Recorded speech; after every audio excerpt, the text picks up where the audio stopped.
I think I might hold the world record for getting the cops called on me for having a historically significant garden. It's not an official category in the Guinness Book, of course, but after what I went through, I feel like I've earned a medal in the sport of suburban warfare. If you've ever had to deal with a power-tripping HOA board member, you know exactly what I'm talking about. Drop a comment and let me know where you're watching from, because this story is a wild ride, and you're going to want to stick around for the ending. It all started not with a bang, but with a piece of expensive, cream-colored cardstock left taped to my front door. To understand the absurdity of it all, you need to understand my house. It wasn't a sprawling mansion or a sterile new build. It was the oldest house in the development, a stubborn little 1890s farmhouse that had been allowed to remain when the surrounding acres of farmland were bulldozed in the late 90s to make way for the estates at Chestnut Ridge. The name was a masterpiece of marketing fiction. There were no estates, and the developer had cut down all the chestnut trees. My house was a holdout, a remnant of a time before two-story foyers and three-car garages became the standard-issue dream. I bought it for one reason: the grounds. The half-acre lot wasn't just grass, it was the preserved botanical collection of Theodora Holloway, a rather eccentric and brilliant local botanist from the turn of the 20th century. She had spent 40 years cultivating a garden of native perennials, rare heirloom cultivars, and what modern sensibilities would call weeds, but which were, in fact, crucial parts of a self-sustaining ecosystem. The property was on the State Register of Historic Places, specifically because of the garden's unique and intact design. The legal designation came with a thick file of paperwork, including a historical landscape easement that dictated in excruciating detail what could and could not be done to the yard. Essentially, my job as the owner was to be a curator, not a landscaper. I was to preserve Theodora's vision, which meant no manicured lawn, no perfectly sculpted boxwoods, and certainly no non-native ornamental grasses. My yard was a riot of life: wild columbine, milkweed for the monarchs, towering Joe Pye weed for the swallowtails, and rambling heirloom roses that bloomed with chaotic abandon. It was, to my eyes, beautiful. To anyone else, especially someone with a freshly printed HOA manual, it was a catastrophe. That brings me to Brenda. Brenda was our new HOA president, a position she had sought with the kind of single-minded ferocity usually reserved for political campaigns. She lived 3 houses down in a beige stucco palace that was architecturally identical to every other house on the block, distinguished only by the gleaming white Lexus SUV permanently parked in the driveway, as if it were a lawn ornament. Brenda herself was perpetually clad in expensive athleisure wear that had never seen a bead of sweat, her face a mask of determined pleasantness that never quite reached her eyes. She saw the neighborhood not as a community of homes, but as her personal fiefdom, and the HOA covenants were her royal decrees. Her election platform had been simple: upholding standards and increasing property values. My garden, it seemed, was her Exhibit A for standards not being upheld. The cream-colored cardstock was the first shot across the bow. It wasn't an official violation notice, not yet. It was, in her words, a friendly neighborhood welcome and reminder. It extolled the virtues of a cohesive community aesthetic and gently reminded residents of the rules regarding lawn maintenance, weed control, and approved shrubbery. Tucked into the envelope was a glossy brochure for a landscaping company called Prestige Lawns, which I later learned was owned by her brother-in-law. It was all very subtle, in the way a brick wrapped in velvet is subtle. I knew exactly who it was for. I was the only person on the street whose yard didn't look like it had been trimmed with surgical scissors and a laser level. I read it, chuckled dryly, and filed it away in a folder I labeled, with a sense of grim foresight, the Brenda file. I figured a polite email explaining the situation would clear things up. I explained the historical designation, the landscape easement, and even attached a PDF of the official document from the State Historical Preservation Office. I was friendly, informative, and naively assumed that facts and logic would prevail. Her reply came 3 days later. It was short, dismissive, and dripping with condescension. "Thank you for your email," it began. "However, the Chestnut Ridge OA covenants apply to all properties within the association's jurisdiction. We cannot make exceptions for personal projects or themes. We appreciate you bringing your property into compliance within the next 14 days to avoid further action." She had completely ignored the Psalm en Somme legal reality of the situation. To her, a state-level historical protection was a personal project, like I was trying to get away with putting up a flamingo collection. This was the moment I realized this wasn't going to be a simple misunderstanding. This was a declaration of war. She had underestimated me, assuming I was just some quirky, disorganized homeowner. She had no idea that my entire career was built on meticulous research, documentation, and the patient, methodical deconstruction of complicated historical records. I was a research historian for a university, specializing in land use and property law. In a very real sense, she had picked a fight with the one person in a 100-mile radius who was uniquely, professionally, and temperamentally equipped to handle this exact brand of bureaucratic nonsense. I updated my folder's label from the Brenda file to Project Defend Theodora. The game, as they say, was afoot. My first step was a deep dive into the HOA's own governing documents, a 3-inch binder of bylaws, covenants, and amendments that I'm sure no one, not even Brenda, had ever read in its entirety. I spent a weekend with a pot of coffee and a pack of colored highlighters, cross-referencing every clause. And there, buried in Article 11, Section 4, was the beautiful, glorious text I was looking for. It was a grandfather clause, written by the original developers to protect my house, the only pre-existing structure. It stated that any property incorporated into the association that held a pre-existing legal covenant, easement, or state or federal designation was exempt from any HOA rules that directly contradicted said designation. It was my silver bullet. The developers had put it in to cover their own backsides legally, never imagining it would need to be used. I scanned the page, saved it as a high-resolution PDF, and printed a dozen copies for good measure. I then drafted a formal, registered letter to the HOA board, not just Brenda. I quoted the specific bylaw, attached my property's historical designation again, and included the relevant section of the state statute concerning the protection of historical landmarks, which outlined stiff penalties for their alteration. I politely but firmly stated that her continued correspondence on this matter constituted harassment, and that any attempt to fine me or force compliance would be met with legal action, for which the HOA and potentially its board members personally would be liable. I sent it via certified mail, requiring a signature. Checkmate, I thought. But I was dealing with a queen who played by her own rules, on a board of her own making. The signed receipt came back a week later, bearing Brenda's looping, arrogant signature. Then, silence. For about a month, all was quiet on the suburban front. I started to hope that my tactical deployment of facts had worked.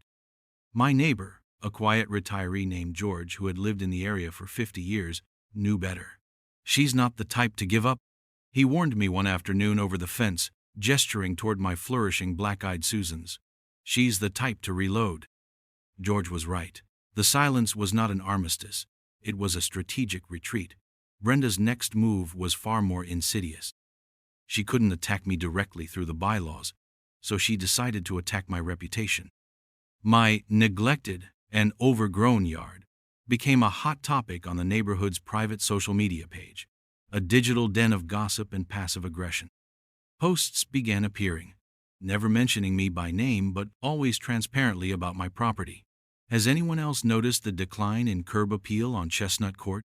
It's so important we all do our part to protect our investments." This would be followed by a chorus of supportive comments from Brenda's acolytes. Another post, "Worried about the growing weed problem. It's starting to look like a fire hazard, and I'm sure it's attracting vermin." This was a clever escalation. Now I wasn't just eccentric. I was a menace. I was attracting rats and posing a danger to the community. The comments section lit up. People who I'd only ever waved to were suddenly experts in botany and property management. They debated the specific type of vermin my native pollinators were likely attracting. One of Brenda's closest friends, a woman named Sharon, posted a picture taken from her upstairs window, a zoomed-in, grainy shot of a patch of milkweed, with the caption, "Does this look up to code to you? So disappointing." It was infuriating, but I knew that engaging on that platform would be a losing battle. Arguing in the comments section of a neighborhood Facebook group is like wrestling a pig in mud. You both get dirty, and you realize the pig enjoys it. Instead, I continued my documentation. I took screenshots of every post, every comment. I started a new section in my binder labeled Defamation and Harassment. I also invested in a few discreet, high-definition security cameras, placing them to cover my entire front yard and the street. I had a feeling things were going to move from the digital world to the physical one, and I wanted to be ready. The HOA board, a collection of mostly passive individuals who seemed content to let Brenda run the show, as long as it didn't involve them, remained silent. My certified letter had clearly been received, but it had been ignored. They were the enablers, the quiet committee that allows a dictator to flourish through their inaction. I knew I couldn't just rely on the defensive posture of my bylaw exemption. If Brenda was going to wage a war of public opinion, I needed to prepare an offensive based on unimpeachable facts. My quiet life of historical research had been disrupted, and I found my professional skills bleeding into my personal life. I started treating the HOA like a historical subject, a body with its own history, its own finances, and its own secrets. As a homeowner, I was entitled to review the HOA's financial records. I sent a formal request, again via certified mail, to inspect the budget, meeting minutes, and all expenditures for the past 2 years. This, I knew, would rattle the cage. Brenda could dismiss my garden, but ignoring a formal records request was legally perilous. Her response, for the first time, showed a flicker of panic. She sent an email saying the records were being audited and would be available in due course. It was a classic delay tactic. But the bylaws were clear. Records must be made available within 10 business days of a formal request. I sent another letter, this time from a lawyer friend of mine, a sharp, no-nonsense guy named Tom, reiterating the request and gently mentioning the state laws governing homeowner associations and their fiduciary duties. The audit was miraculously completed 2 days later. I was granted an appointment to view the records in the sad little community clubhouse, with Brenda herself present as a chaperone, a hawk watching a mouse. She sat across the table from me, radiating hostility, as I meticulously went through every line item, every receipt, every invoice in the binders she provided. For 2 hours, the only sound was the rustle of paper and the quiet click of my phone as I took pictures of every single page. She thought I was looking for dirt on her landscaping contracts. I was, but I was also looking for something else, the cost of her obsession with me. And then I found it. A series of invoices from a law firm, not a cheap one, either. The line item description was vague. Legal consultation, covenant enforcement. The dates corresponded perfectly with the period just after I had sent my registered letter.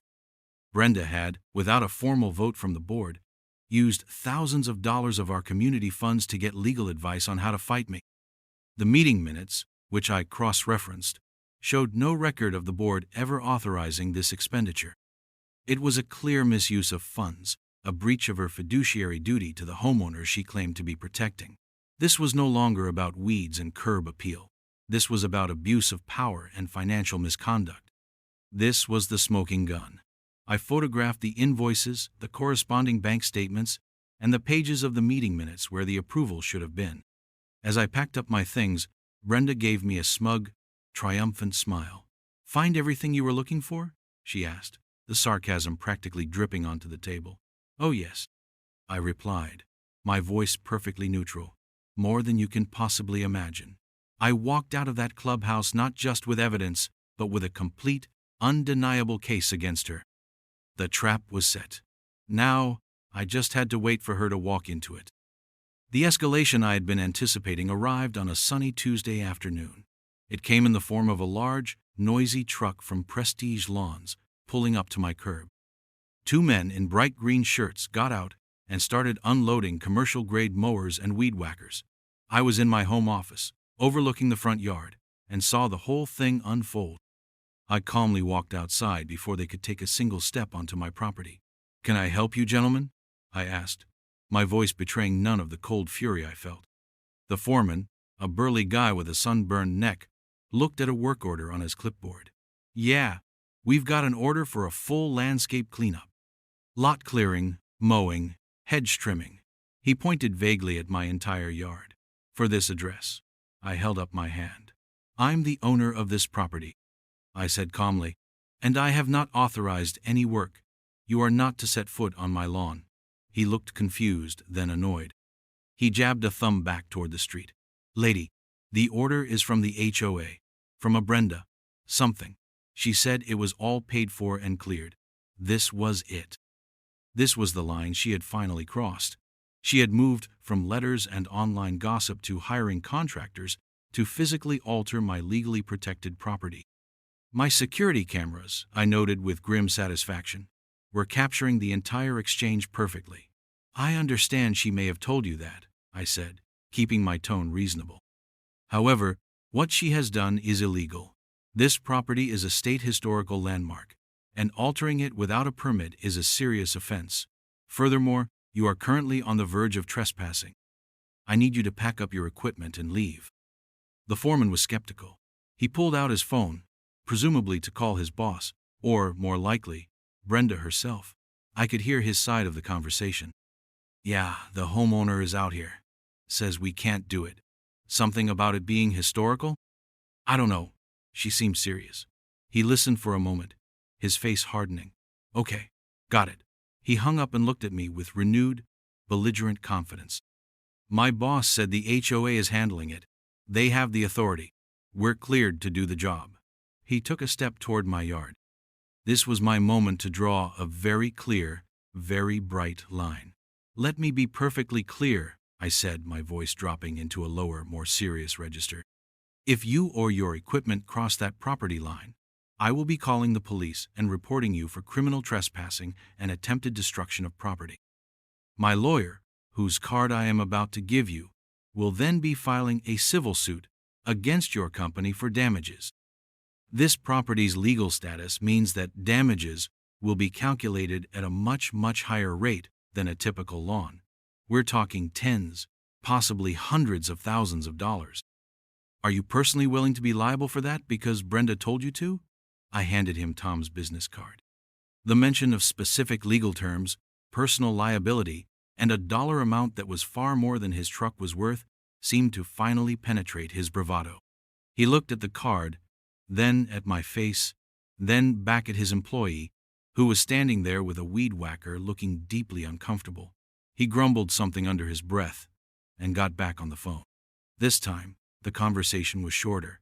He hung up, shot me a venomous look, and barked at his guy. "Pack it up.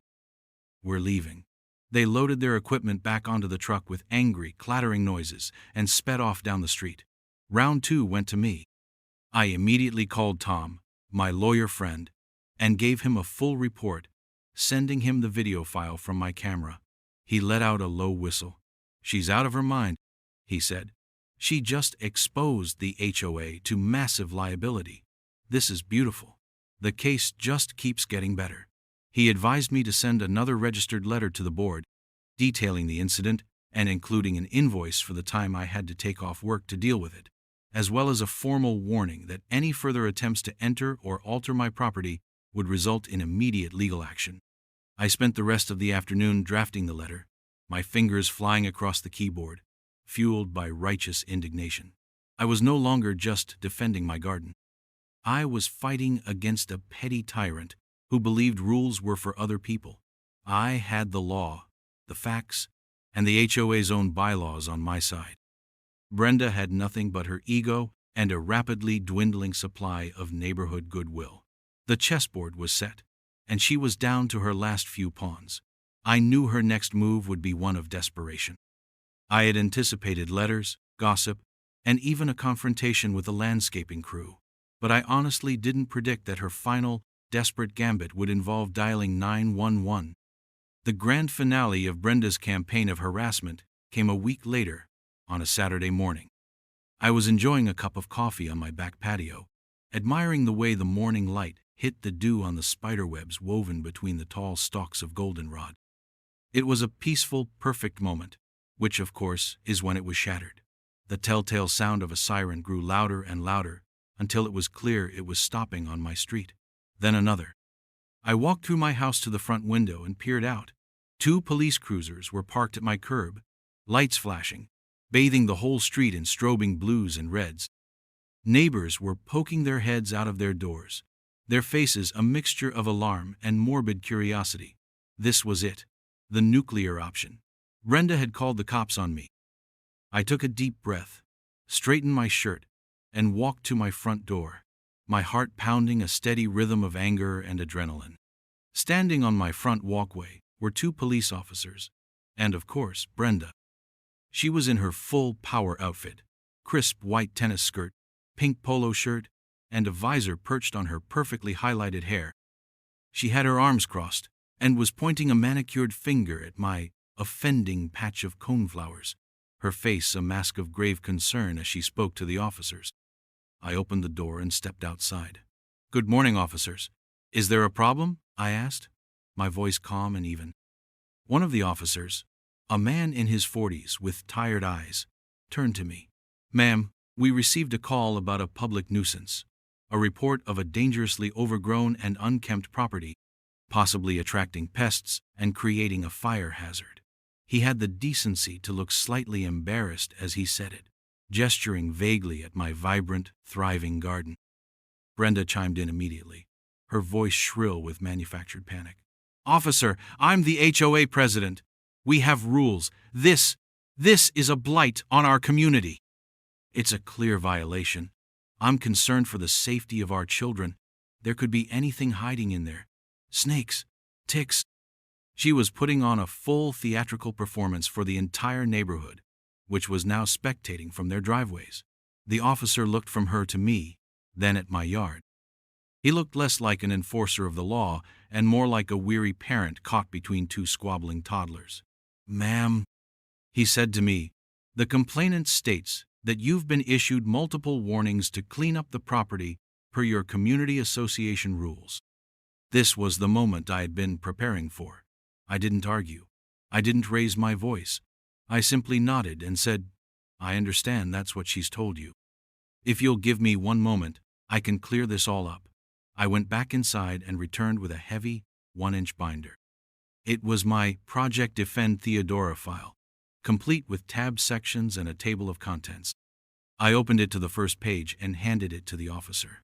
"This is the official designation from the state of Pennsylvania, listing this property, specifically the garden, on the Register of Historic Places," I said.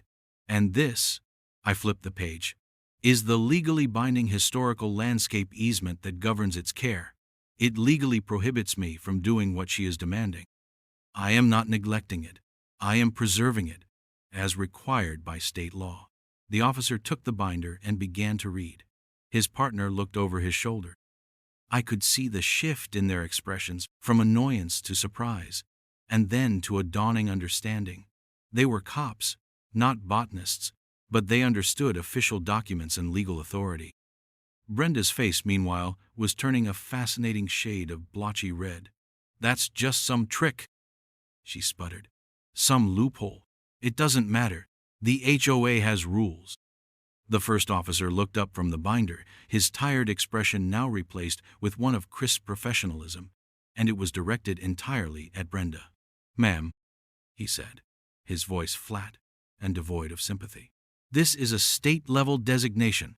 It's not a loophole. It's the law. It supersedes any local or HOA ordinance. In fact, if the homeowner were to destroy this garden as you're demanding, she would be in violation of state law." He handed the binder back to me. "As far as I can see, there is no public nuisance here. There is no criminal activity. This is a civil matter between you and your homeowner, and frankly, ma'am, From where I'm standing, it looks like you're the one on the wrong side of it." He then turned to his partner. "Let's clear out." To me, he gave a slight nod. "Sorry to have bothered you, ma'am. Have a good day." And with that, they walked back to their cars, got in, and drove away, leaving Brenda standing alone on the sidewalk, the flashing lights gone, the silence of the street amplifying her public humiliation. The neighbors, who had been watching slowly, awkwardly, retreated back into their homes, the free show having reached a deeply unsatisfying conclusion for the drama lovers. Brenda stood there for a full minute, her mouth slightly agape, looking from my house to her house and back again. She had played her final, most powerful card, and it had been countered so completely, so publicly, that she had nothing left. She spun on her heel and marched back to her stucco palace, the rigid set of her shoulders telegraphing pure, undiluted fury. I watched her go, then went back inside and made a phone call. "Tom," I said into the phone, "it's time. Let's call the meeting." The special meeting of the Chestnut Ridge Homeowners Association was scheduled for 2 weeks later. The stated purpose, on the official notice I had petitioned for and was legally required to be granted, was a presentation and vote regarding board conduct and a review of financial expenditures. It was deliberately vague, but tantalizingly dramatic. I knew Brenda would rally her allies and prepare for a fight, but she was preparing for the wrong one. She thought this meeting was going to be another debate about my weeds. She had no idea I was coming with a tactical nuke.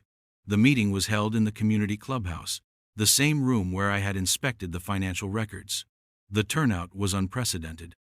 Nearly every household was represented. People who hadn't attended an HOA meeting in years were there, drawn in by the saga of the crazy garden lady and the public spectacle of the police visit. The air was thick with anticipation. Brenda and the 2 other board members, a nervous-looking man named Frank and a woman who seemed permanently bewildered, sat at a folding table at the front. Brenda was trying to project an aura of calm authority, but the tight set of her jaw and the way she repeatedly straightened her paperwork gave her away. I was the first and only item on the agenda. I walked to the front of the room, not with a binder, but with a laptop, which I connected to a projector I had brought from home.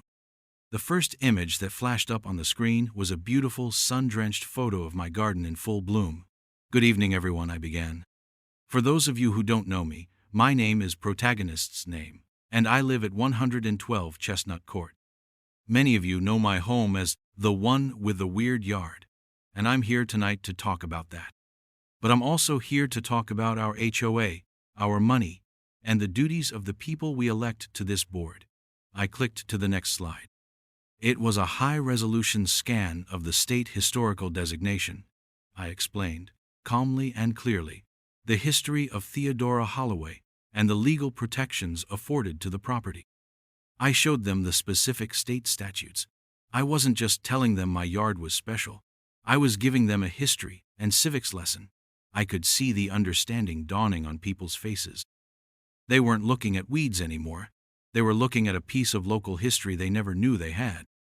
Then I moved on. The next slide was titled, "A Timeline of Communication."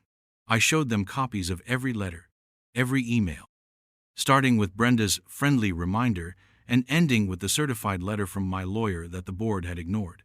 Despite being provided with all the legal documentation, I explained, President Brenda chose to disregard the facts and our own HOA bylaws, which, I'll remind you, contain Article 11, Section 4B, exempting my property from the landscaping rules.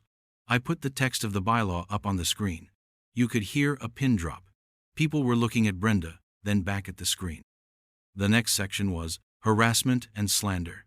I put up the screenshots from the neighborhood social media page, the posts about vermin and fire hazards. With the authors' names clearly visible, Sharon, Brenda's friend, shrank in her seat. Then came the video.